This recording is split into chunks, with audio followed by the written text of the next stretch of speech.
Le réveil fut brutal. Pas le claquement sec de la pluie sur ma tôle, mais un voile doux, lourd, qui pesait sur mes paupières comme la fatigue d'une vie entière.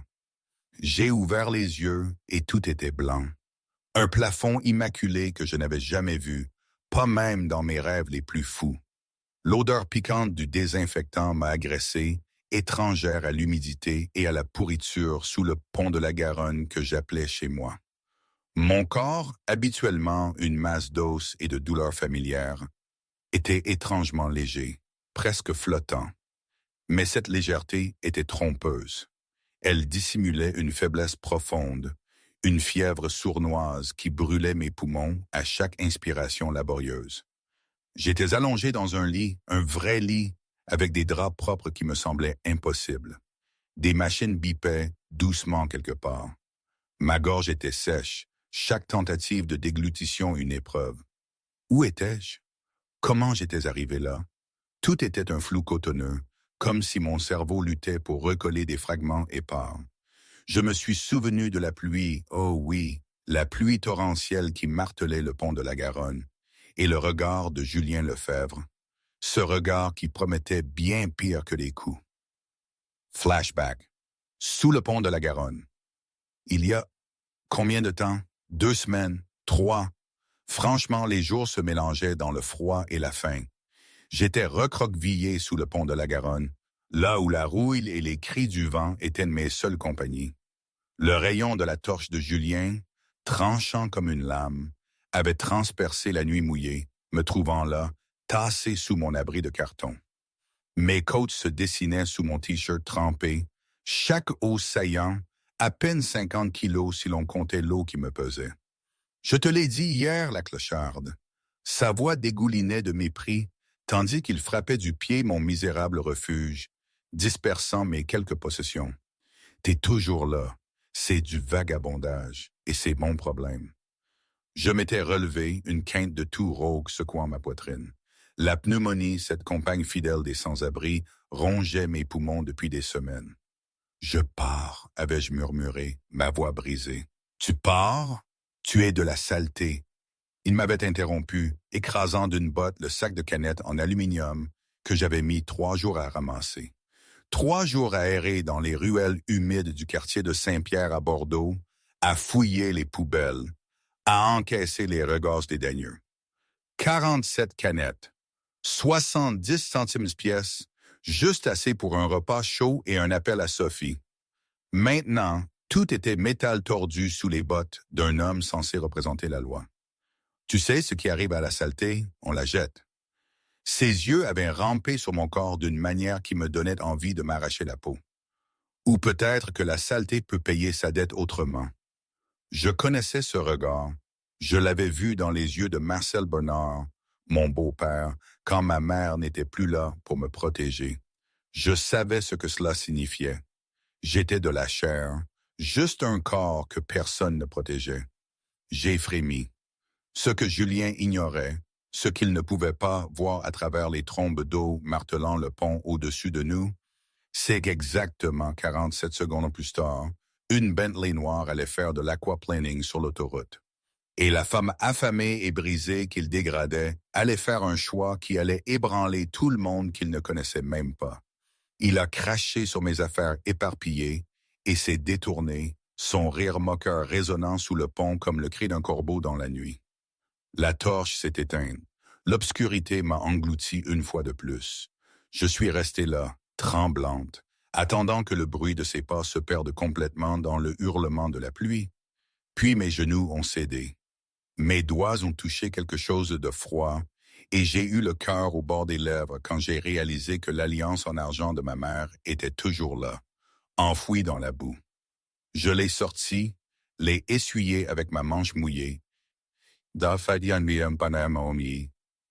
et l'ai pressée contre ma poitrine comme si c'était la seule chose qui me rattachait encore à ce monde. Ma mère avait porté cette bague pendant 20 ans. Même sur son lit de mort, maigre comme un squelette, elle m'avait serré la main et avait murmuré « Prenne soin de Sophie, vis, sois forte ». J'avais essayé. Dieu sait que j'avais essayé. Mais être forte n'était pas suffisant contre un beau-père ivre aux mains comme des marteaux. Être forte n'était pas suffisant pour me protéger des nuits de terreur quand il se glissait dans ma chambre. Être forte n'était pas suffisant pour garder Sophie avec moi quand les services sociaux nous avaient séparés. Maintenant, Sophie avait 15 ans, quelque part dans cette ville de Bordeaux, dans une famille d'accueil dont j'ignorais si elle la traitait bien ou non. Le dernier appel datait de 2 semaines. La voix de Sophie tremblante au téléphone. « Sœur, ils me font travailler toute la journée. Sœur, tu me manques. Sœur, quand viendras-tu me chercher? » J'avais promis de gagner assez d'argent, de trouver un endroit où vivre, de la ramener à la maison. Mais que valait la promesse d'une fille sans abri? J'ai enfilé la chaîne bon marché à travers la bague et l'ai remise autour de mon cou, la laissant reposer contre ma poitrine où mon cœur battait faiblement. La pluie tombait sans pitié.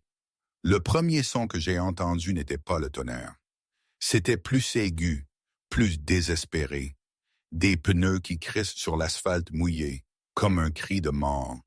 Puis du métal qui percute du métal. Le claquement d'une glissière de sécurité qui cède.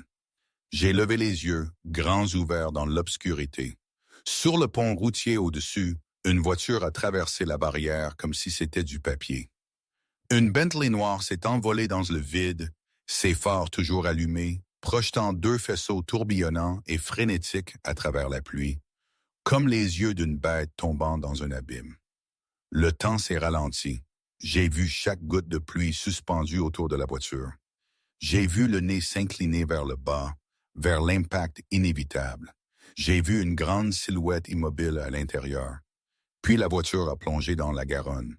Le son était comme une bombe explosant sous l'eau. L'eau a jailli sur 5 ou 6 mètres, se mélangeant à la pluie, à la boue, à l'obscurité. Des vagues ont déferlé et ont frappé la berge sous mes pieds, trempant mes chaussures qui n'avaient pas été sèches depuis longtemps. Au-dessus, les sirènes hurlaient. Les gens criaient. Quelqu'un appelait le 18. Mais ici, près de la rivière, il n'y avait que moi. J'ai regardé la voiture couler, l'avant déjà entièrement submergé, l'eau s'engouffrant par le pare-brise brisé. J'ai vu une main à l'intérieur, immobile, pressée contre la vitre. Personne n'atteindrait cet endroit à temps. Les secours prendraient au moins 10 minutes. La voiture serait complètement sous l'eau en moins d'1 minute. La personne à l'intérieur mourrait. J'ai regardé mes mains tremblantes. J'étais si mince que le vent aurait pu m'emporter. J'étais malade, mes poumons brûlants à chaque respiration. L'eau de la Garonne en novembre était assez froide pour me tuer en quelques minutes. Je ne savais pas qui était dans la voiture. Peut-être un homme mauvais. Peut-être un criminel. Peut-être quelqu'un qui ne méritait pas d'être sauvé. Mais j'avais moi-même été quelqu'un que le monde pensait ne pas mériter d'être sauvé. Et si quelqu'un se noyait sous la pluie, seul et invisible, je ne pouvais pas détourner le regard. Je ne pouvais pas devenir Julien. J'ai retiré ma veste déchirée, j'ai enlevé mes chaussures abîmées et j'ai sauté dans l'eau noire. L'eau a frappé mon corps comme 1000 couteaux de glace. Le froid n'était pas seulement en surface. Il a percé ma peau, ma chair, jusqu'aux os et à la moelle. Mes poumons se sont spasmés, refusant de fonctionner. Et pendant un instant terrifiant, j'ai oublié comment respirer. J'ai coulé, l'obscurité se refermant sur moi. L'eau glaciale de la Garonne a inondé mon nez et ma bouche. Puis l'instinct de survie a pris le dessus. Des souvenirs d'un été lointain, quand ma mère était encore en vie et m'emmenait nager à la piscine municipale. Mes bras ont pagayé, mes jambes ont donné des coups, et j'ai refait surface, toussant violemment, crachant de l'eau noire. Le courant sauvage a essayé de m'emporter, de me balayer comme un déchet, mais j'ai lutté contre lui. Chaque mouvement faible m'est déterminé vers la voiture qui coulait. 10 mètres, mes muscles hurlaient d'agonie. 5 mètres, mes mains ont commencé à s'engourdir, la sensation s'est évanouie. 3 mètres, je voyais clairement la Bentley maintenant, l'avant complètement submergé. L'arrière était encore au-dessus de l'eau, mais coulait à chaque seconde. Les phares étaient toujours allumés sous la surface, projetant une lueur fantomatique qui révélait la silhouette à l'intérieur. Un homme, grand, immobile, la tête penchée en avant, du sang s'échappant d'une blessure sur son front, se mélangeant à l'eau en traînées rouges et troubles. J'ai plongé, mes yeux brûlants dans l'eau sale, mais je n'ai pas osé les fermer. Ma main a attrapé la poignée de la portière et a tiré. Ça n'a pas bougé. J'ai tiré de nouveau, utilisant chaque once de ma force, lançant le poids de mon corps frêle dedans. Inutile. La portière était verrouillée, probablement déclenchée par l'impact. Mes poumons ont commencé à me brûler, réclamant de l'air. J'ai refait surface, pris une profonde inspiration et replongé. Cette fois, j'ai nagé vers l'avant où le pare-brise s'était fissuré suite à la collision. J'ai frappé dessus, mais mon poing était comme une piqûre de moustique. La vitre n'a pas bougé. Un verre par balle. Bien sûr, une Bentley comme celle-ci en aurait. J'ai regardé autour de moi avec désespoir, mon regard balayant le lit sombre de la Garonne.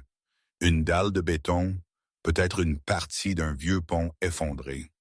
J'ai nagé vers elle, mes doigts s'agrippant à travers la boue et le gravier, saisissant le lourd morceau. J'ai refait surface pour respirer, puis j'ai plongé de nouveau, cette fois avec une arme dans les mains.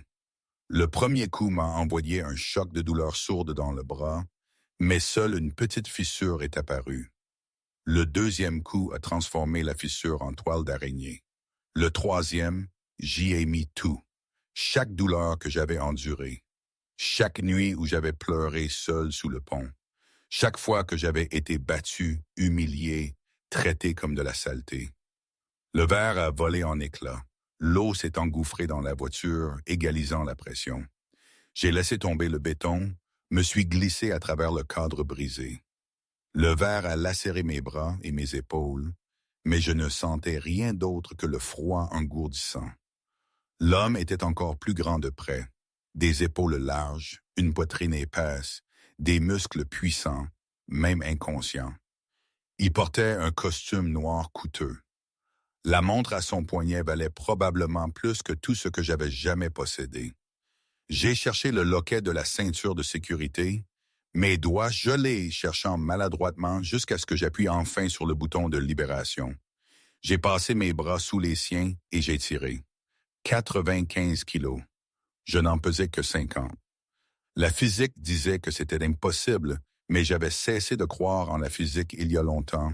J'ai tiré, l'adrénaline inondant mes veines, l'instinct de survie se transformant en une force que je ne savais pas que j'avais.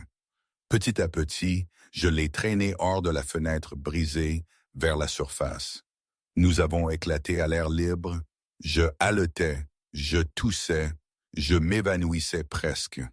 J'ai calé son menton sur mon épaule et j'ai nagé d'un bras vers la berge, chaque mouvement faible et désespéré. Le rivage n'était qu'à 5 mètres, et pourtant, il semblait infini. Finalement, mes genoux ont touché la boue et je l'ai traîné sur la berge, le déposant sur le dos sur le sol mouillé. Il ne respirait pas, ses lèvres violettes, sa poitrine immobile. Je me suis agenouillé à ses côtés, j'ai posé mes mains sur sa poitrine et j'ai commencé les compressions. 1, 2, 3, 4, 5. J'ai incliné sa tête en arrière, pincé son nez, respiré dans sa bouche. Le goût du sang et de l'eau de rivière remplit ma bouche, mais je m'en fichais. Compression, insufflations, compressions, insufflations. S'il vous plaît, vise. Je ne savais pas qui je suppliais. S'il vous plaît, vint. L'homme s'est violemment secoué, toussant. L'eau a jailli de sa bouche et de son nez. Ses yeux se sont ouverts, troubles, flous, mais fixés sur moi. Des yeux gris acier vifs, même au bord de la mort. J'ai rencontré son regard avec mes yeux verts. La pluie tombait à verse, mes cheveux plaqués sur mon visage, mes lèvres tremblantes et bleues. « Qui êtes-vous » a-t-il murmuré d'une voix rauque. « Ne parlez pas, j'ai murmuré, abaissant doucement sa tête. Les secours arrivent. Il a essayé de lever la main, ses doigts touchant ma joue. Glacial, mais tenace, essayant de se retenir. Sa force l'a trahi. Le bras est retombé, ses yeux se sont fermés. Les sirènes hurlaient au loin, déchirant la nuit. Des lumières rouges clignotaient sur le pont. Des gens couraient le long de la pente, criant. Je me suis levé, j'ai reculé. J'ai regardé l'étranger allongé sur la berge, sa poitrine se soulevant et s'abaissant, faible, mais vivant, je l'avais fait. J'avais sauvé quelqu'un, mais je ne pouvais pas rester. La police me demanderait qui j'étais. Il vérifierait des papiers que je n'avais pas. Il y apprendrait que j'étais sans abri, vivant illégalement sous le pont. Il le dirait à Julien. Je me suis retourné et j'ai couru, ma silhouette se dissolvant dans la pluie, comme si je n'avais jamais existé. La dernière chose que Pierre Dubois a vue avant que l'obscurité ne le submerge fut une paire d'yeux verts s'évanouissant dans la nuit comme un fantôme. Retour au présent. Le domaine et l'éveil. Ces souvenirs, flous et fragmentés, m'assaillaient par à-coups, me rendant difficile de distinguer le rêve de la réalité.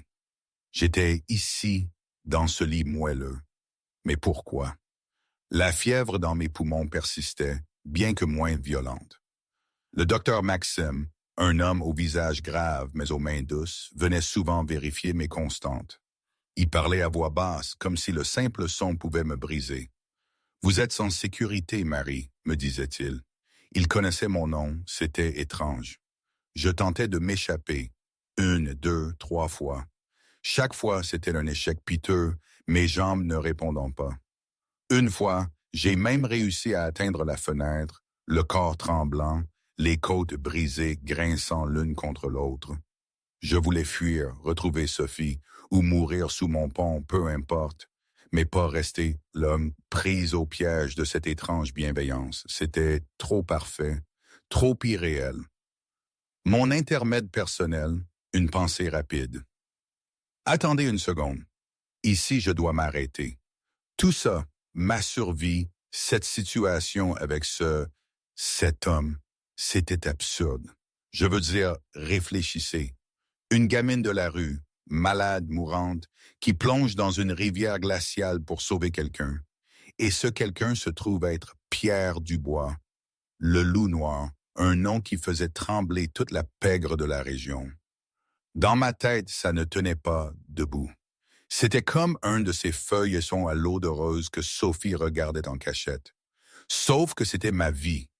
Et ma vie n'avait jamais été rose. Ça ne faisait aucun sens. Est-ce que j'aurais dû le laisser couler? Aurait-ce été plus simple? Peut-être, mais je n'y avais même pas pensé sur le coup. C'est juste, je ne savais pas faire autrement. C'était trop réel pour être irréel. Je ne sais toujours pas ce que ça signifie. Bref, retour à l'histoire. Il faut que je raconte la suite. Je me suis souvenu de son visage à lui, Pierre. Je l'avais entrevu, sombre, les cheveux en bataille, des yeux gris acier qui m'avaient fixé. Il ne m'avait pas effrayé comme Julien, non. C'était une autre sorte de peur, celle de l'inconnu, du puissant. Il était venu me voir après plusieurs jours de convalescence où je faisais semblant de dormir, refusant toute interaction. Il était entré dans ma chambre, immense et silencieuse. J'étais recroquevillé contre le mur, mes yeux braqués sur lui comme ceux d'une bête traquée. Tout le monde dehors, il avait dit, sa voix plus douce que ce que j'aurais attendu d'un tel homme. Maxime Alexandre, son bras droit, imposant comme un colosse. Tous étaient partis, me laissant seul avec lui. Il n'avait pas avancé. Il avait reculé une chaise, s'était assis, laissant au moins 3 mètres entre nous. « Je ne te ferai pas de mal », avait-il dit lentement, calmement, comme s'il parlait à une créature sauvage effrayée. « Tu es chez moi. Tu es protégé ici. Personne ne peut te toucher si tu ne le veux pas. » Je n'avais rien dit. Je l'avais juste observé, ma poitrine se soulevant et s'abaissant rapidement. « Mon nom est Pierre Dubois », il avait continué. « Tu as peut-être entendu parler de moi. » Mes yeux verts avaient cligné et j'avais vu la reconnaissance y passer. Mes lèvres avaient bougé et ma voix était sortie comme du papier de verre sur de la pierre. Le patron de la pègre.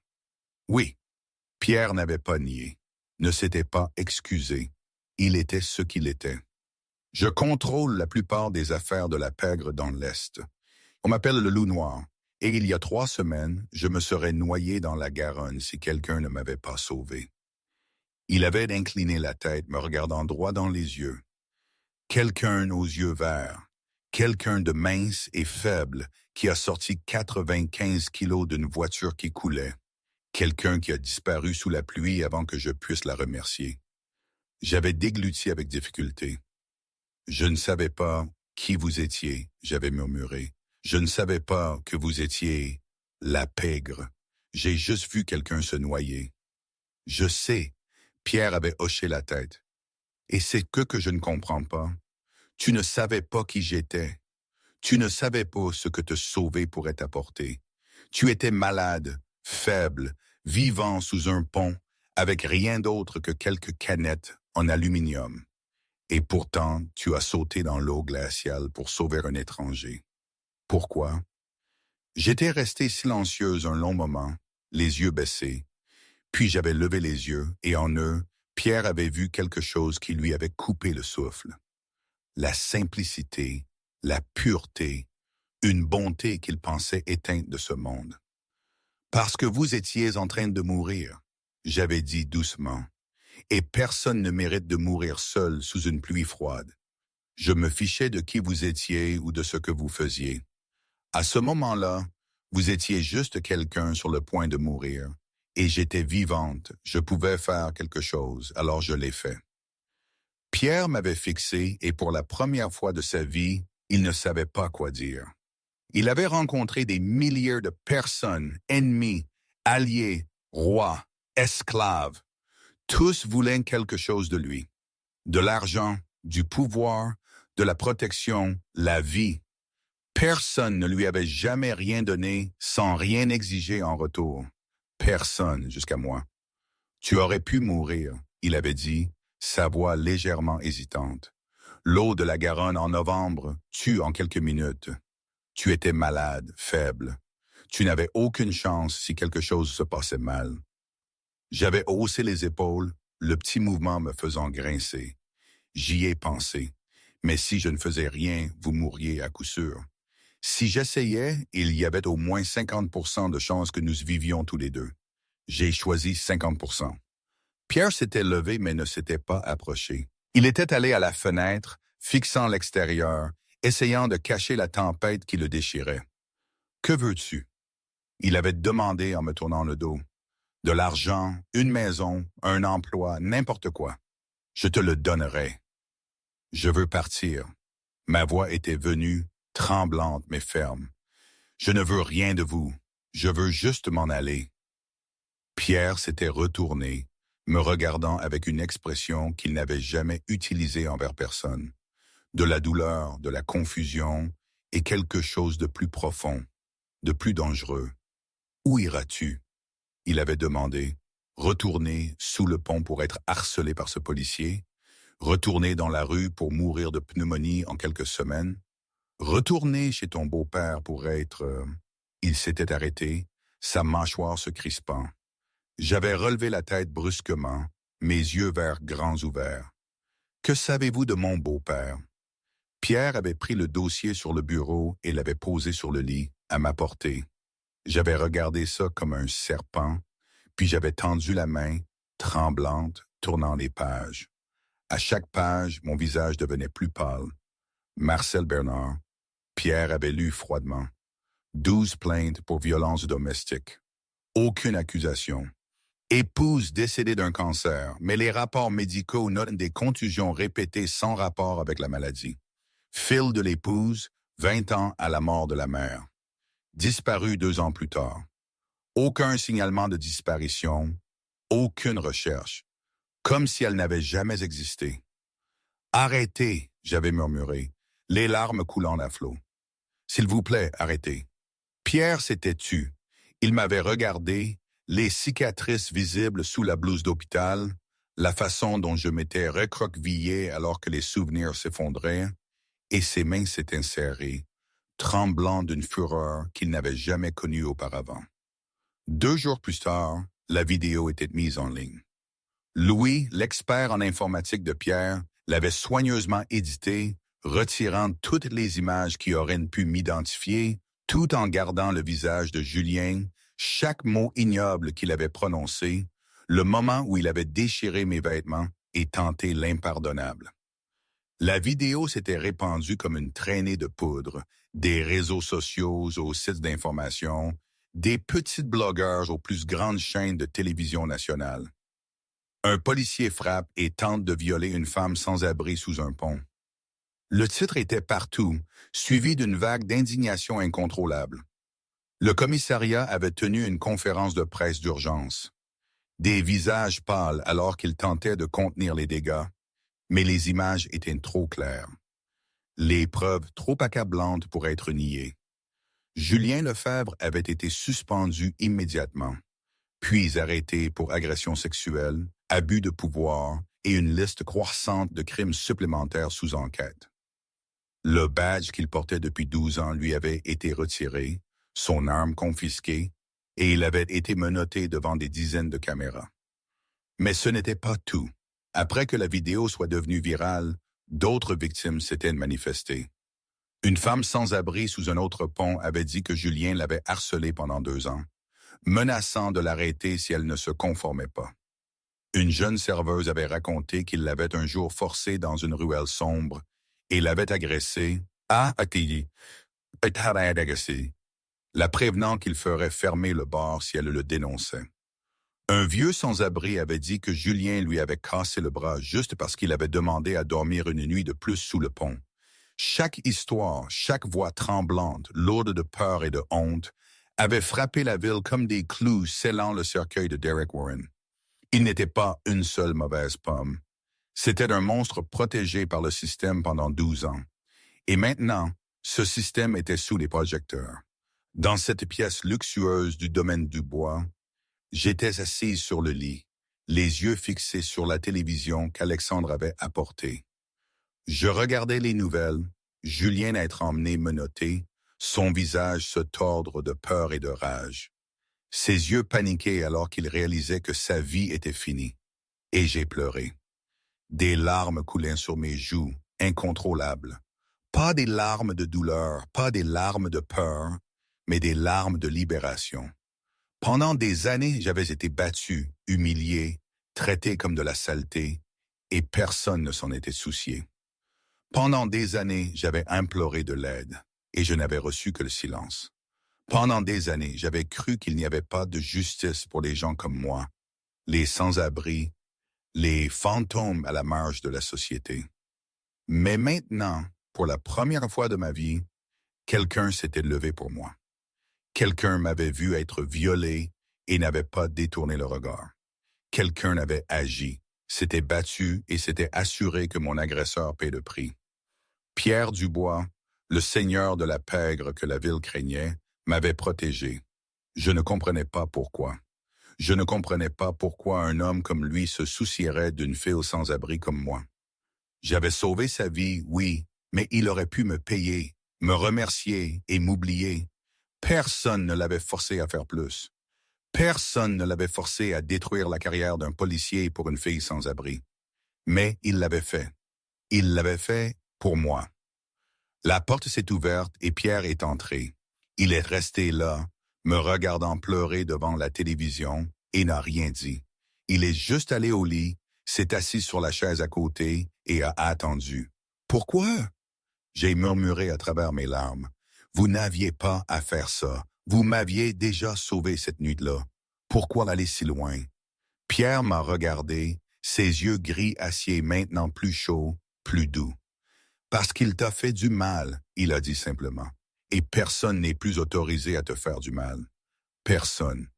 Je l'ai regardé, les larmes coulant toujours, mes lèvres tremblantes. Finalement, j'ai murmuré 2 petits mots brisés. Merci. Pierre n'a pas répondu à voix haute. Il a seulement hoché la tête et est resté à mes côtés en silence pendant que je pleurais pour toutes ces années où personne ne m'avait protégé. Pour la première fois en 27 ans, Marie a ressenti une sécurité profonde et enveloppante. 1 an plus tard, ou presque, Sophie et l'amour. Les jours ont suivi, puis les semaines. 2 mois se sont écoulés comme un rêve auquel je n'osais croire. Mon corps s'est rétabli jour après jour sous les soins du docteur Maxime. La pneumonie a progressivement diminué avec les antibiotiques et une bonne alimentation. Les 3 côtes cassées ont commencé à guérir, même si elles faisaient encore mal quand je bougeais trop brusquement. J'ai pris 5 kilos. Mes joues n'étaient plus creuses et ma peau pâle avait retrouvé la faible couleur des vivants. Mais ce qui m'a le plus étonné, ce n'était pas mon rétablissement physique. C'était l'étrange monde dont j'étais maintenant témoin. Le domaine de Pierre n'était pas ce que j'avais imaginé être un repère de la pègre. Il n'y avait pas de sang, pas de coupe de feu, pas de chambre de torture. Au lieu de cela, il y régnait un ordre quasi militaire. Des hommes grands et intimidants qui s'inclinaient quand ils me voyaient. Alexandre me rapportait du thé chaud tous les matins sans que je le demande. Louis me racontait des blagues stupides pour me détendre. Je les observais de loin, essayant de comprendre comment ce monde fonctionnait. Je voyais Pierre rencontrer ses subordonnés dans son bureau, sa voix froide et autoritaire quand il donnait des ordres. Je le voyais lire des rapports tard dans la nuit, la lumière de son bureau n'étant jamais éteinte avant minuit. Je le voyais gérer les traîtres sans hésitation, et je comprenais pourquoi on l'appelait le loup noir. Mais je voyais aussi une autre facette de lui, une facette que personne d'autre ne voyait peut-être. Chaque soir après le travail, Pierre venait dans ma chambre. Il frappait, attendait la permission, puis entrait. Il s'asseyait sur la chaise près de la fenêtre, gardant ses distances avec mon lit, et restait simplement là. Les premières semaines, nous ne parlions pas du tout. Il apportait un livre ou un dossier, lisait en silence, levant parfois les yeux pour s'assurer que j'étais toujours là, toujours réel, pas disparu comme cette nuit-là sous le pont. Je ne parlais pas non plus. Je restais allongé sur le lit, faisant semblant de dormir, ou dormant réellement. Pourtant, sa présence ne m'effrayait pas comme je l'avais imaginé. Elle m'apportait un étrange sentiment de sécurité, comme si tant qu'il était là, personne ne pouvait me faire du mal. Puis, une nuit, j'ai parlé. Ma mère aimait les roses. J'ai dit doucement. Allez-vous éteindre. Elle avait un jardin entier devant notre maison.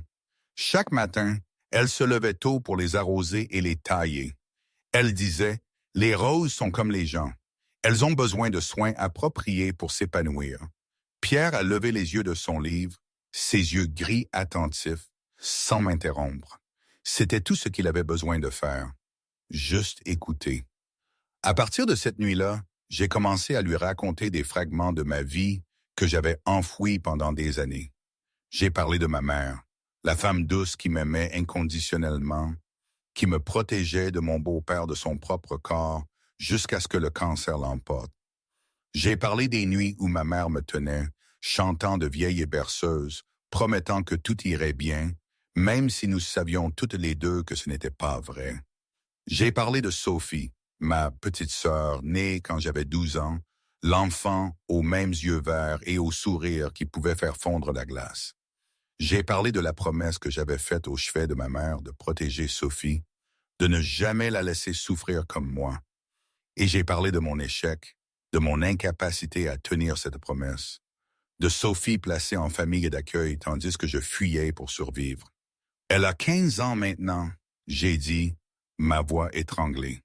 Elle est dans une famille d'accueil et je ne sais pas si elle la traite bien. Lors de notre dernier appel, elle a dit qu'elle avait peur. Elle a dit que le mari de la mère d'accueil la regardait étrangement. J'ai fermé les yeux, les larmes coulant. Je veux la ramener à la maison. C'est tout ce que je veux. Je n'ai pas besoin d'argent ni d'une grande maison. Je veux juste que Sophie soit en sécurité. Je veux tenir ma promesse à ma mère. Pierre n'a rien dit. Il laisse rester assis dans l'obscurité, écoutant chaque mot, mais dans ses yeux gris acier, un feu brûlait, et dans son esprit, un plan se formait. Cette nuit-là, le cauchemar est venu comme un prédateur qui me traquait depuis des années. J'étais en train de sombrer dans le sommeil quand l'obscurité m'a englouti et m'a ramené à la vieille maison, où la puanteur de l'alcool et des cigarettes s'imprégnait dans chaque mur. J'avais 22 ans à nouveau, recroquevillé sur le lit étroit, écoutant des pas lourds dans le couloir. La porte de la chambre s'était ouverte lentement, délibérément, et l'ombre de mon beau-père avait rempli l'encadrement. « Tu crois que tu peux te cacher de moi? » Sa voix était empâtée par l'alcool et la cruauté. « Ta mère est morte. Personne ne te protège maintenant. Tu m'appartiens. » J'avais essayé de courir, mais mes jambes ne bougeaient pas. J'avais essayé de crier, mais ma gorge s'était nouée. Il s'était approché, plus près. Sa main s'était tendue, des doigts rugueux comme les griffes d'un monstre sur mon épaule, déchirant mes vêtements, me plaquant au sol tandis que je criais en silence. Non, je me suis redressé brusquement, mon cri déchirant la nuit. J'étais assise sur le lit, tremblante, une sueur froide mouillant mon dos. Mon cœur battait la chamade, comme s'il allait éclater de ma poitrine. Mes yeux étaient grands ouverts, mais ne voyaient que l'obscurité. L'obscurité de la pièce se mêlant à l'obscurité du souvenir, jusqu'à ce que je ne puisse plus distinguer le rêve de la réalité. La porte a volé en éclats. Pierre s'est précipité, les cheveux en bataille, la chemise à moitié déboutonnée, les yeux gris sauvages de peur. Il avait entendu mon cri du bout du couloir et avait couru sans réfléchir. « Marie !» il a appelé d'une voix rauque. « Que s'est-il passé? Es-tu blessée? Y a-t-il quelqu'un ici? » Je l'ai regardé, mais ne l'ai pas vu. J'ai vu une silhouette sombre avancer. J'ai vu mon beau-père. J'ai vu Julien. J'ai vu tous les hommes qui m'avaient fait du mal pendant 27 ans. « Non !» j'ai crié, reculant jusqu'à ce que mon dos heurte la tête de lit. « Ne me touchez pas. Ne vous approchez pas. S'il vous plaît, laissez-moi seul. » Pierre s'est arrêté instantanément. Il est resté à 3 pas de moi, les mains levées en signe de reddition. Il a compris tout de suite où j'étais dans mon esprit, qui je voyais à sa place, et son cœur s'est senti écrasé. « Marie, » il a dit doucement, « c'est Pierre. Tu es dans ma maison. Tu es en sécurité. Personne ne peut te faire de mal ici. Personne. » J'ai cligné des yeux 1 fois, 2 fois, et lentement, la concentration est revenue. J'ai vu la chambre luxueuse, la faible lumière du couloir, l'homme devant moi avec les mains levées et les yeux inquiets. « Pierre, » j'ai murmuré d'une voix brisée, « tu es là, je suis là et tu es en sécurité. » Il a répété lentement. « Ce n'était qu'un cauchemar, ce n'était pas réel. Il n'est pas là, il ne peut plus te toucher, plus jamais. » Mes lèvres ont tremblé et je me suis effondré, les larmes ont coulé, des années de douleur, de peur, de solitude libérées d'un coup. J'ai pleuré comme une enfant, comme on ne m'avait jamais permis de pleurer auparavant. Pour la petite fille de 12 ans battue pour la première fois, pour la jeune femme de 18 ans violée, pour la femme de 22 ans qui avait fui dans la nuit, pour chaque année vécue dans la terreur et la honte. Invisible. Pierre n'a pas pu supporter ça. Il s'est approché lentement, me donnant le temps de refuser. Je ne l'ai pas fait. Quand il s'est assis à côté de moi et a tendu la main, j'ai fait ce que je n'avais fait avec personne depuis 5 ans. Je me suis penché vers lui. Pierre m'a tenu doucement comme du verre fragile. Je me suis raidi au début, mon corps entraîné à rejeter le contact. Puis sa chaleur s'est répandue en moi. Son parfum de bois, de santal et de menthe m'a enveloppé et j'ai fondu. J'ai pleuré contre sa poitrine, agrippant sa chemise comme s'il pouvait disparaître. Pierre m'a seulement tenu, un bras autour de mon dos, une main dans mes cheveux, murmurant des mots qu'il n'avait jamais su pouvoir dire. « Tu es en sécurité. Je suis là. Je ne laisserai personne te faire du mal à nouveau. Je le jure. » J'ai pleuré jusqu'à n'avoir plus de larmes, jusqu'à ce que l'épuisement me prenne et que je m'endorme dans ses bras. Pierre est resté là toute la nuit sans bouger, craignant de me réveiller. Il a regardé mon visage endormi, des traces de larmes toujours sur mes joues, et a réalisé une vérité plus effrayante que n'importe quel ennemi qu'il avait affronté. Il était amoureux de moi. Pierre Dubois, le loup noir, le patron impitoyable de la pègre, était amoureux d'une fille sans abri aux yeux verts et au cœur brisé, et il ne savait pas quoi faire de ça. Après cette nuit, Pierre a agi immédiatement. Avant l'aube, il a convoqué Louis dans son bureau. Ses yeux gris toujours lourds de l'épuisement d'une nuit sans sommeil, mais brûlants de résolution. « Trouve tout sur la famille d'accueil de Sophie Callahan », a-t-il ordonné. Noms, adresses, travail, histoire, tout. Je veux des résultats dans les 48 heures. Louis a hoché la tête et a disparu. 2 jours plus tard, un dossier épais était sur le bureau de Pierre. Il a lu chaque page et à chaque page, sa colère montait. La famille Moreau, un couple d'âge mûr dans la banlieue toulousaine. Ils avaient recueilli 4 enfants du système d'accueil, non par gentillesse, mais pour les paiements mensuels. Les enfants étaient forcés de faire le ménage toute la journée, mal nourris, souvent privés d'école. Les voisins avaient rapporté des pleurs et des cris la nuit. Pourtant, les autorités n'avaient jamais agi. Ce qui a failli faire exploser le bureau de Pierre était la dernière section. Richard Moreau, 53 ans, avait des antécédents d'accusation de harcèlement de mineurs, toutes rejetées faute de preuves. Il portait une attention particulière à Sophie, entrant souvent dans sa chambre la nuit sous prétexte de la surveiller. Pierre a fermé les yeux, retenant la fureur qui rugissait dans sa poitrine.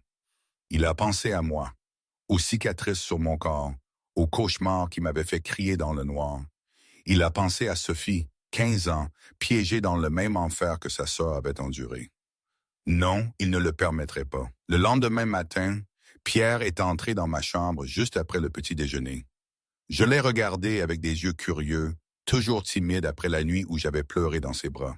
« Habille-toi », il a dit, ne révélant rien. « Nous sortons. »« Où ?» j'ai demandé, mais il n'a pas répondu. Il m'a seulement regardé d'un regard étrange, chaud mais mystérieux. Puis il s'est détourné. « Fais-moi confiance. » Je n'ai pas compris. Mais j'avais appris que Pierre Dubois n'agissait jamais sans raison. Je me suis changé pour une simple robe bleu pâle qu'Alexandre avait achetée sur les ordres de Pierre et je suis monté dans la Mercedes noire qui attendait. Nous avons quitté la ville en direction de la banlieue toulousaine par des routes que je ne reconnaissais pas. J'étais assise en silence, mes doigts serrés autour de l'alliance en argent de ma mère à mon cou, essayant de deviner où il m'emmenait. Puis la voiture s'est arrêtée devant une maison blanche ordinaire de 2 étages avec une clôture en bois. Ce qui m'a arrêté le cœur, c'est la fille debout devant le portail avec un balai à la main, les cheveux bruns en queue de cheval, des yeux verts exactement comme les miens. « Sophie !» j'ai murmuré, ma voix étranglée. « Sophie !» Je ne me suis pas souvenu d'avoir ouvert la porte ou d'avoir couru. Un instant plus tard, j'étais à la clôture, et Sophie me regardait avec incrédulité. « Marie !» la fille a murmuré, laissant tomber le balai.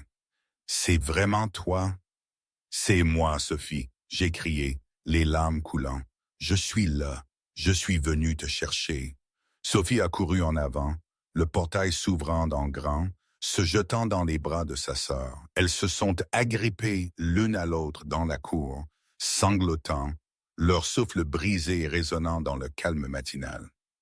Sophie était plus grande que dans mes souvenirs, mais aussi plus mince, plus pâle, avec de légères ecchymoses sur ses poignets qui m'ont donné envie de hurler. « Je suis désolé », j'ai murmuré, la serrant comme si elle pouvait disparaître. « Je suis désolé de t'avoir laissé seule. Je suis désolé de ne pas être venu plus tôt. »« Je ne t'en veux pas. » Sophie a pleuré, ses petites mains agrippant ma robe. « Je savais que tu essayais. Je savais que tu viendrais. Je te faisais confiance. » Pierre est resté près de la voiture, gardant ses distances, observant en silence. Il a vu les larmes, la façon dont je caressais les cheveux de Sophie et vérifiais chaque ecchymose avec la peur d'une mère. Son cœur battait à un rythme qu'il n'avait jamais connu. Ni le pouvoir ni la victoire, mais quelque chose de plus doux, de plus chaud, de plus effrayant que n'importe quel ennemi. Il voulait protéger ce moment. Il voulait protéger ces deux femmes. Il voulait leur donner tout ce qu'elles n'avaient jamais eu. Un foyer, la sécurité, une famille. Les Moreau se sont précipités, les visages pâles à la vue de la Mercedes noire et des grands hommes en costume. Ils ont essayé de protester, mais Alexandre s'est avancé, leur plaçant des documents dans les mains. La garde de Sophie Callahan a été transférée, a-t-il dit froidement. Elle part avec nous maintenant. Si vous comptez vous y opposer, je vous suggère de lire d'abord ce que nous savons de vous. Leurs visages sont passés de la colère à l'horreur. Ils n'ont rien dit de plus, se sont retirés à l'intérieur et ont claqué la porte. J'ai levé les yeux vers Pierre, et quand nos regards se sont croisés, je n'ai pas parlé. Je n'en avais pas besoin. Mes yeux verts disaient tout. Gratitude, émerveillement, et quelque chose de plus profond que je n'avais pas encore osé nommer. Sophie s'est adaptée à la vie dans le domaine de Pierre si rapidement que tout le monde a été surpris. À 15 ans, elle était timide au début, se recroquevillant dans les coins comme un lapin effrayé. Mais en quelques jours, la curiosité juvénile l'a emportée. Elle a commencé à explorer la vaste maison, à parler aux grands gardes du corps qu'elle a découvert être en réalité gentils, et c'est particulièrement lié à Louis, qui lui racontait des blagues stupides et lui apprenait les échecs. Le docteur Maxime a examiné Sophie et a confirmé ce que je craignais. Légère malnutrition, vieille échymose, et la nécessité de soins psychologiques après ce qu'elle avait enduré. Mais il n'y avait aucun signe d'abus sexuel et je suis tombé à genoux en pleurant de soulagement. Nous étions arrivés à temps, un peu plus tard, et il aurait été trop tard. J'ai passé chaque instant avec ma sœur, m'asseyant près du lit de Sophie chaque nuit jusqu'à ce qu'elle dorme, mangeant chaque repas ensemble, partageant les années passées séparées. Nous avons pleuré ensemble, ri ensemble, et petit à petit, nos deux cœurs ont commencé à guérir.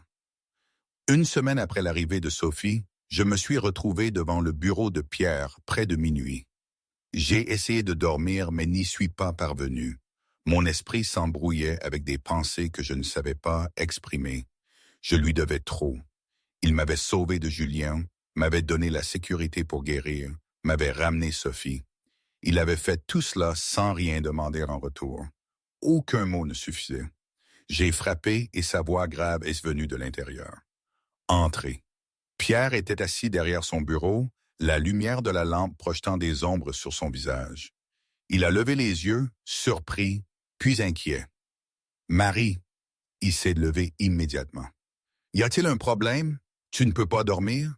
Sophie va bien? » Non, rien de tout ça. Je suis entré et j'ai fermé la porte. Sophie dort. Je voulais juste parler. Il a légèrement froncé les sourcils, puis s'est assis sur le canapé voisin et m'a fait signe de le rejoindre. Je me suis assise mais n'ai pas parlé tout de suite, étudiant mes mains pendant que je cherchais mes mots. « Je veux vous remercier », j'ai finalement dit doucement, « mais je ne sais pas comment. Ce que vous avez fait pour Sophie et moi, je ne pourrai jamais vous le rendre.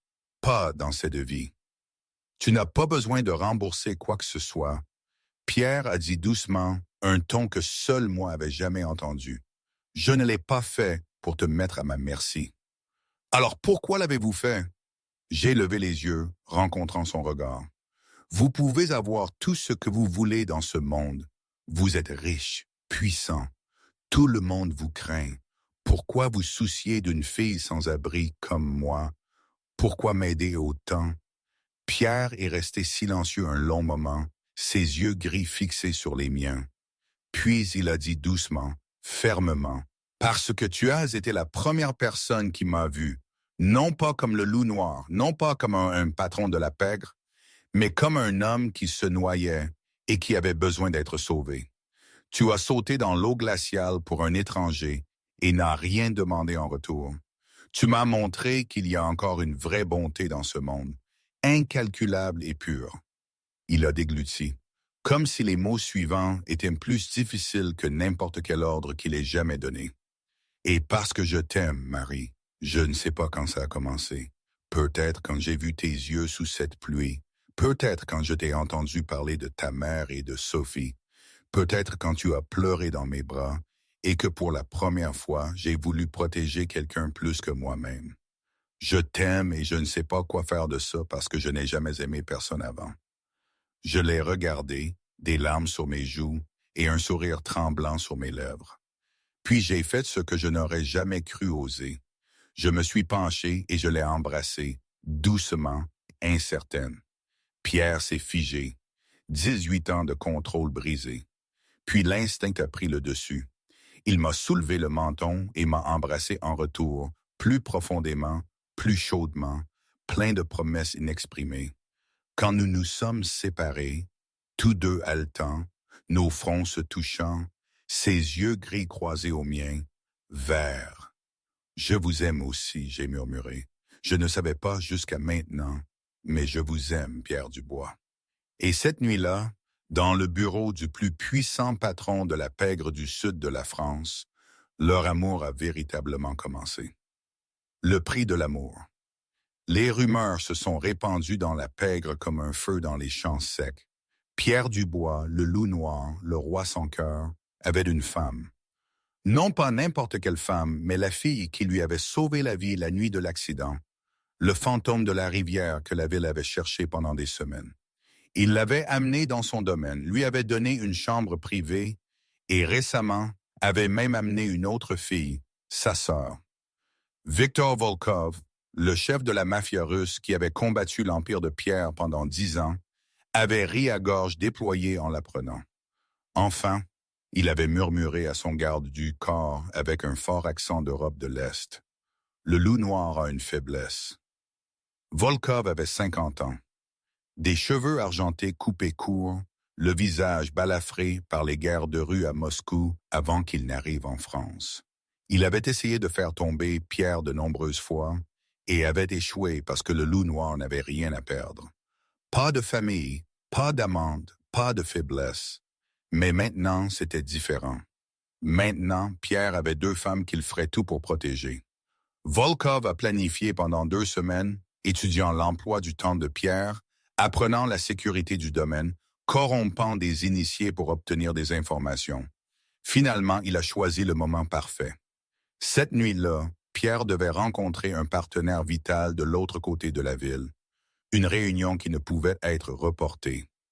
Il m'avait embrassé sur le front avant de partir, promettant de revenir avant minuit, sans savoir que c'était peut-être la dernière fois qu'il me voyait en paix. Alexandre était resté pour garder le domaine avec l'équipe d'élite, mais Volkov était plus préparé qu'il ne l'imaginait. À 2 heures du matin, quand le manoir était silencieux, l'attaque a commencé.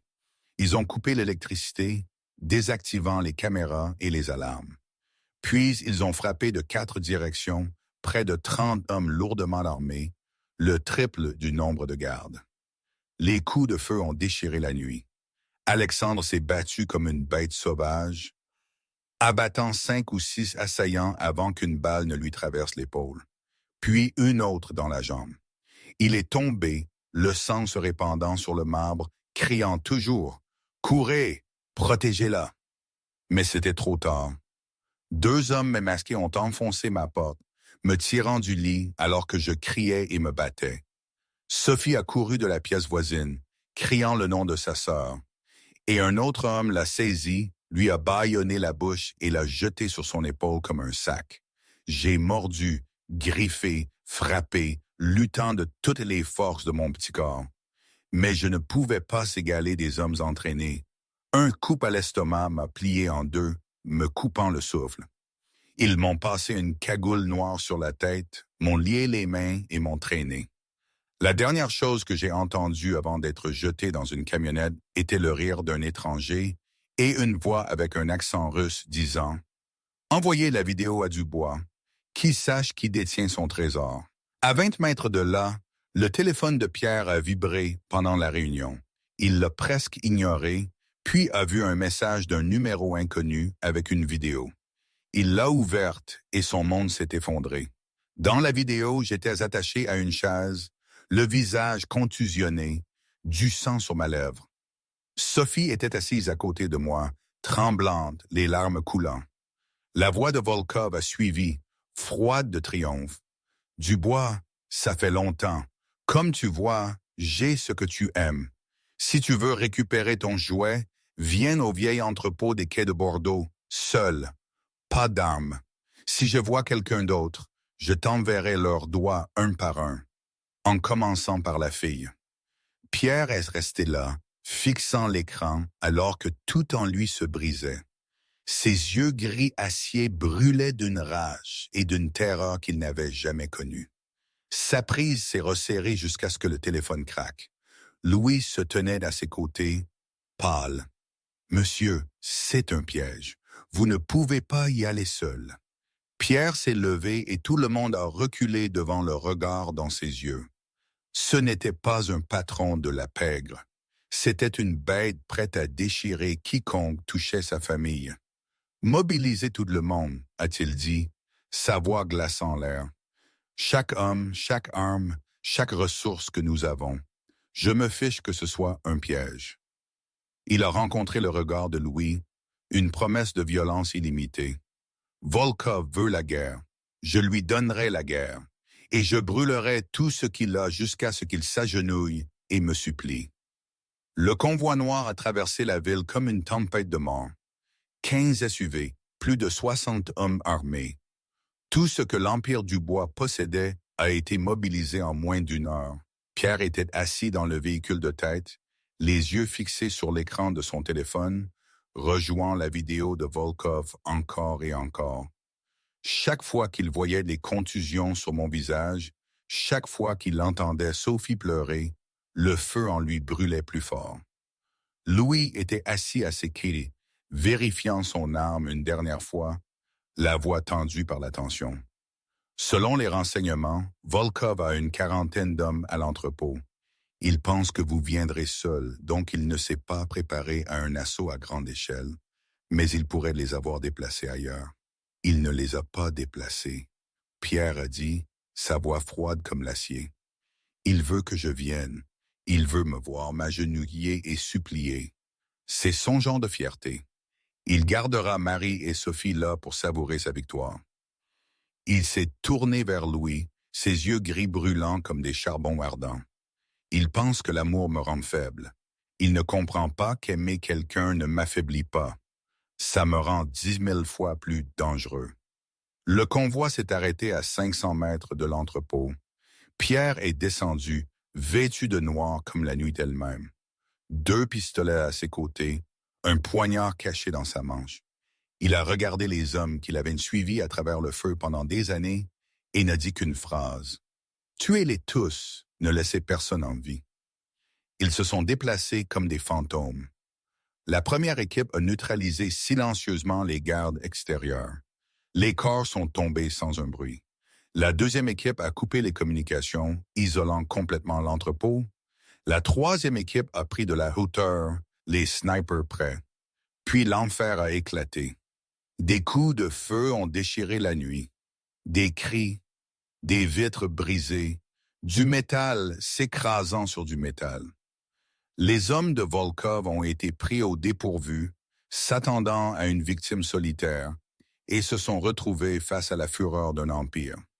Ils ont combattu, bien sûr, mais c'était une bataille qu'ils avaient perdue avant même de commencer. Pierre n'a pas attendu.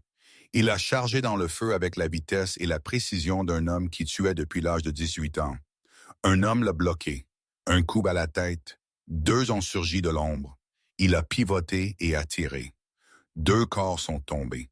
Du sang a éclaboussé ses vêtements et son visage. Mais il ne s'est pas arrêté. Il ne pouvait pas s'arrêter. Pas tant que je n'étais pas là, quelque part à l'intérieur. Effrayé, blessé, l'attendant. Il a enfoncé la porte du sous-sol où la carte de Louis indiquait que les otages étaient gardés. Les escaliers étaient sombres, puant l'humidité et le vieux sang. Il est descendu marche après marche, armes levées, ses sens tendus à l'extrême. 2 gardes en bas, tous 2 abattus avant qu'ils ne puissent lever leurs armes. Puis il a entendu mon cri. « Marie !» Pierre a couru, abandonnant toutes les règles qu'il avait apprises en 20 ans. Il a seulement couru vers la femme qu'il a aimée. Il a fracassé la porte de fer et nous a vus. J'étais attaché à une chaise, le visage enflé, les vêtements déchirés, mais mes yeux verts brûlaient de fureur, pas de peur. Sophie était recroquevillée dans un coin, tremblante, les mains liées. Volkov se tenait entre nous, une arme à feu dans une main, un couteau dans l'autre, souriant de triomphe. « Ah, loup noir !» Il a ri avec son fort accent russe. « Je t'avais dit que tu viendrais. Tu n'as pas pu rester loin. » Il a levé son arme sur ma tête. « Lâche tes armes lentement, ou je ferai sauter la tête de ta fille devant toi. » Pierre s'est arrêté, ses yeux gris balayant la pièce en un battement de cœur. Volkov se tenait à 2 pas de moi. 3 hommes armés le visaient, complètement dépassé. Mais Pierre n'avait pas peur. Il a plongé son regard dans mes yeux et je lui ai rendu son regard. Dans ce regard vert, il n'a pas vu la peur, mais la foi. Je croyais qu'il me sauverait et il ne me décevrait pas. Pierre a lentement baissé son arme, l'a posée sur le sol, puis a levé les 2 mains. Volkov a ri bruyamment, le son résonnant dans la pièce sombre comme le cri de mort d'un corbeau. « Regarde ça !» Le loup noir s'agenouillant pour une clocharde. Il s'est avancé, a attrapé mes cheveux et a tiré ma tête en arrière, exposant ma gorge pâle. « Tu sais, Dubois, j'ai réfléchi à ce que je ferais d'elle après t'avoir tuée. Peut-être que je la garderai et que mes hommes s'amuseront. Ou peut-être que je la vendrai. Un visage comme ça se vendra bien sur le marché noir. » Pierre a serré les dents jusqu'à ce qu'elles craquent presque. Mais il n'a pas bougé. Il attendait, attendant une ouverture, même une fraction de seconde. Et je lui ai donné cette ouverture. Je ne me suis pas recroquevillé de peur comme Volkov s'y attendait. J'observais, calculais, attendais, tout comme lui. Et quand Volkov s'est penché pour continuer ses insultes, quand la main qui agrippait mes cheveux s'est relâchée un instant, j'ai agi. J'ai tourné la tête et j'ai mordu le poignet de Volkov avec toute la force de ma mâchoire. J'ai mordu profondément jusqu'à ce que le goût du sang remplisse ma bouche, jusqu'à ce qu'il hurle de douleur et me relâche. 1 seconde. C'était tout ce dont Pierre avait besoin. Il a sorti son pistolet de secours de sa cheville, celui que Volkov n'avait pas cherché, et a tiré. Le premier coup a traversé l'épaule de Volkov. Le second a frappé sa poitrine. Le 3e a touché son abdomen. Volkov est tombé, toujours vivant, toujours capable de tirer. L'arme a tiré. Pierre a eu l'impression qu'un marteau brûlant lui avait écrasé la poitrine. Il a regardé et a vu du sang tremper sa chemise blanche, se répandant comme une fleur rouge en pleine floraison. Puis ses genoux ont cédé. « Pierre !» j'ai crié, ma voix déchirant l'air. Je me suis débattu sauvagement contre des cordes et je me suis en quelque sorte libéré. Je me suis précipité vers lui, le rattrapant avant qu'il ne s'effondre complètement. « Non !» j'ai crié, pressant mes mains sur la blessure de sa poitrine, le sang coulant entre mes doigts. « Non, vous ne pouvez pas mourir. Vous m'avez promis. Vous avez promis de me protéger. Vous ne pouvez pas me quitter. » Pierre a levé les yeux, ses yeux gris déjà défaillants, mais me voyant toujours les yeux verts remplis de larmes, voyant toujours le visage qu'il aimait plus que sa propre vie. Comme la première fois, il a murmuré, forçant un sourire à travers la douleur, déchirant sa poitrine. « Cette fois, c'est à ton tour de me sauver. » Puis ses yeux se sont fermés et il a sombré dans l'obscurité. Ce qui a suivi est devenu un flou de chaos dont je ne me souvenais qu'en fragments. Louis est arrivé en trombe, appelant le docteur Maxime à la radio. Sophie a été déliée, sanglotant dans le coin. Volkov gisait immobile sur le sol, une mer de sang s'étendant sous lui, et Pierre a été soulevé sur une civière, transporté d'urgence vers l'hôpital privé de l'organisation. Le docteur Maxime attendait avec l'équipe chirurgicale. La balle est à 2 centimètres du cœur. Il a dit d'une voix tendue. Si elle s'était légèrement déplacée vers la gauche, il serait mort instantanément. Je ferai tout ce que je peux, mais je ne peux rien promettre. J'étais assise devant la salle d'opération, mes mains toujours tachées de son sang, mes vêtements toujours déchirés de l'entrepôt. Je n'ai pas mangé, pas bu, pas bougé. J'ai seulement fixé les portes closes, priant toute puissance qui pourrait écouter. S'il vous plaît, laissez-le vivre. J'ai murmuré encore et encore comme un mantra. Je ne peux pas le perdre. S'il vous plaît, laissez-le vivre. 6 heures, l'opération a duré 6 heures. Quand le docteur Maxime est sorti, le visage pâle d'épuisement, mais les yeux brillants de soulagement, je me suis presque effondré. Il va vivre, il a dit. Il est incroyablement fort. La balle est sortie. Pas de dommage permanent. Il a besoin de repos, mais il se rétablira complètement. 3 jours plus tard, Pierre a ouvert les yeux. La première chose qu'il a vue était le plafond blanc de l'hôpital. La seconde était une paire d'yeux verts le regardant, rouge de larmes et de nuits blanches, et pourtant plus beau que tout ce qu'il avait jamais vu. « Marie, » il a murmuré d'une voix rauque, « je suis là. » « Je ne vais nulle part, » j'ai dit, serrant sa main tandis que les larmes coulaient sur mon visage. « Je vous ai dit que je ne vous quitterai pas. » Pierre a souri faiblement mais sincèrement. Ses yeux, il a murmuré, sa main tremblante touchant ma joue. Ses yeux verts m'ont sauvé 2 fois.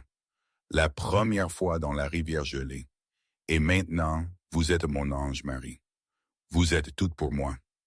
Je me suis penché, l'embrassant sur le front, la joue, les lèvres doucement, craignant de lui faire du mal. « Et vous êtes tout pour moi, » j'ai murmuré. « S'il vous plaît, ne me faites plus jamais peur comme ça. » Épilogue. Sur le pont de la Garonne. 1 an plus tard, j'étais sur le pont de la Garonne, regardant la rivière dans laquelle j'avais plongé par une nuit orageuse 12 mois plus tôt. Aujourd'hui, l'eau était calme, le soleil de l'après-midi dispersant une lumière dorée à sa surface. Il était difficile de croire que cette rivière paisible avait failli prendre 2 vies et les avait aussi liées de la manière la plus miraculeuse. Une main chaude a enveloppé la mienne, et je me suis tourné vers l'homme à mes côtés, Pierre Dubois, mon mari. 3 mois plus tôt, nous nous étions mariés lors d'une petite cérémonie au domaine, en présence des seules personnes les plus proches de nous. Pas de spectacle, pas de luxe, seulement l'amour et des vœux de rester ensemble pour la vie. Mon alliance scintillait à côté de l'alliance en argent de ma mère, toujours suspendue à la chaîne autour de mon cou. 2 alliances, 2 générations, 2 amours, toutes 2 sacrées. « À quoi penses-tu? » Pierre a demandé, son pouce caressant le dos de ma main. La cicatrice de la balle de Volkov est restée sur sa poitrine, un rappel de cette terrible nuit et la preuve qu'il avait survécu et protégé ce qu'il aimait. Je pense à cette nuit, j'ai dit, les yeux sur la rivière. La nuit où j'ai sauté sans savoir qui je sauvais. Je voyais juste quelqu'un se noyer et je ne pouvais pas détourner le regard. Je ne savais pas que ce choix allait changer toute ma vie. Pierre m'a attiré dans ses bras, reposant son menton sur ma tête. Je ne savais pas non plus, il a murmuré. Je ne savais pas que la fille fragile qui m'a tiré d'une voiture qui coulait deviendrait la femme la plus importante de ma vie. Je ne savais pas que les yeux verts que j'ai vus sous la pluie seraient ceux que je voudrais voir tous les matins pour toujours. Une moto a rugi derrière nous et nous nous sommes retournés. Sophie a couru vers nous, ses cheveux bruns volant au vent, le visage illuminé d'un sourire. 16 ans maintenant, étudiante en première année dans la meilleure école privée de la ville. Elle ne ressemblait en rien à l'enfant tremblante que Pierre avait prise de la maison des Moreau 1 an auparavant. Elle avait des amis, des rêves, un avenir et une vraie famille. Marie, Pierre, elle a haleté. Je viens d'apprendre que Julien Lefebvre a été condamné à 12 ans. 12 ans! Il ne sortira pas avant que j'aie presque 30 ans. J'ai fermé les yeux alors qu'un immense soulagement me traversait. Julien, qui m'avait terrorisé pendant des mois et avait tenté de me violer sous le pont, avait enfin fait face à la justice, non seulement pour moi, mais pour chaque victime qui s'était manifestée après la vidéo. Il avait perdu son badge, sa pension, sa liberté et le pouvoir qu'il utilisait autrefois pour intimider les autres. C'est bien, Pierre a dit calmement, ses yeux gris satisfaits. La justice est peut-être lente, mais elle arrive. Les trois de nous sommes restés là, regardant la rivière en silence. J'ai touché l'alliance en argent de ma mère et j'ai murmuré dans mon cœur. Maman, j'ai tenu ma promesse. J'ai protégé Sophie. J'ai trouvé la sécurité pour nous deux. Et j'ai trouvé une famille. Non par le sang, mais par l'amour et le sacrifice. Je ne suis plus un fantôme sous un pont. Je suis quelqu'un. Je suis aimée. Je suis heureuse. Des larmes coulaient sur mes joues. Des larmes de joie et de gratitude d'un cœur enfin guéri. Pierre les a essuyées doucement. « Ça va ?» il a demandé. Plus que ça, j'ai souri, le plus beau sourire qu'il ait jamais vu. Je pense à la façon dont tout cela a commencé. Une fille sans abri et un patron de la pègre issu de mondes différents, réunis par une tempête. Elle l'a sauvé, puis il l'a sauvé. Ils se sont sauvés l'un l'autre, corps et âme. Il lui a montré qu'elle méritait l'amour et la protection. Elle lui a montré que même un cœur d'acier pouvait fondre, que l'amour n'est pas une faiblesse, mais la plus grande des forces. « Je t'aime », j'ai dit simplement. « Je t'aime », Pierre a répondu, m'embrassant sur le pont où notre histoire avait commencé. Sophie a fait semblant de grimacer, mais n'a pas pu cacher son sourire joyeux. C'était sa famille, imparfaite et non conventionnelle, mais la sienne. Certaines dettes ne peuvent jamais être remboursées, seulement honorées par l'amour, la protection et chaque jour passé auprès de ceux que l'on chérit. J'ai sauvé un monstre, et ce monstre m'a sauvé. Ce n'était pas un conte de fées, mais la vie, l'amour. Ce miracle qui arrive quand deux cœurs solitaires se trouvent dans la tempête. Est-ce que ce genre de hasard existe vraiment? Ou est-ce qu'on le provoque sans le savoir, juste en décidant de ne pas détourner les yeux? Je ne sais pas. Mais ce que je sais, c'est que la vie est plus étrange et plus belle que tout ce que j'aurais pu imaginer sous ce vieux pont. Et malgré les cicatrices qui restent en moi et sur mon cœur, je ne regrette rien. C'est ça la vie, non? Incertaine mais pleine de surprises.